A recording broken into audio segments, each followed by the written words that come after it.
Sesekara hano ni match itoroshye cyane bagiye gukina na equipe y'igihugu ya Estonia mu kanya gato ku isaha y'isa moya n'igice. Ebana umuryango ufunguka twegera hano ruguru gace ibintu byose tubikira ku murongo.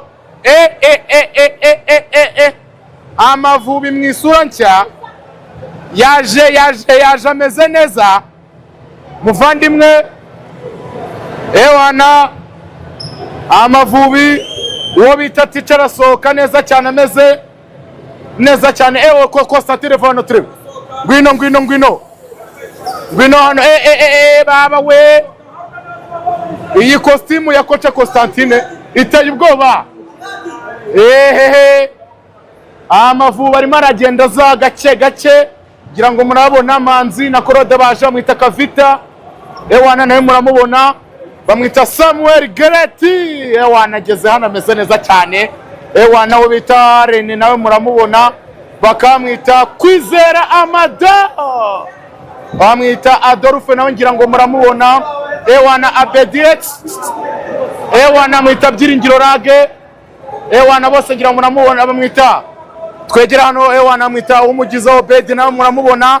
Abakinnyi bose mo baragenda baza buke nta kibazo na gitoya gihari. Ewana basesekara hano ibintu byose bimeze neza cyane nta kibazo na gitoya. Amavubi George yangira ngo muramubona nawe kabisa nta kibazo na gitoya gihari. Wondi bita Nshuti Innocent nawe ngira ngo muramubona bamwita Mutsinzi Ange. Ewana ngira aba Michaels nawe murabona basesekaye hano bamwita Keve Muhira ari kumwe na Kajeji nyuma ye. Ewana bamwita Marvin nawe kabisa hatari cyane. No bita Boneri nawe ngira ngo muramubona ibintu byose n'urucabana ni neza cyane. Amavubi ko Jihad aza nwa park inzira itagenda. Ewana muramubona kapiteni ari kumwe no bita Mangwende mu modoka hasigayemo Hakimu Sahabu nawe kabisa ngira ngo muramubona Hasabu. Ewana Hakimu Sahabu bimeze bite